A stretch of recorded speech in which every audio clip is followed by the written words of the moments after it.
Install Android 10 on Motorola Edge via LineageOS 17.1.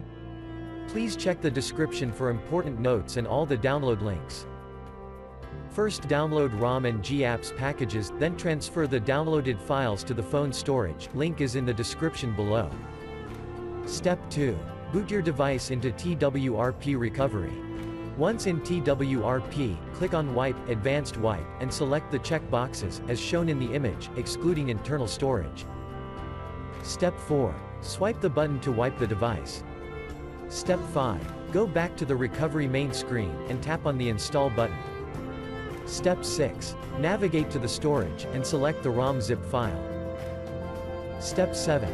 Finally, swipe the button on the screen, to install ROM file. Step 8. Flash the GApps zip package, in the same manner.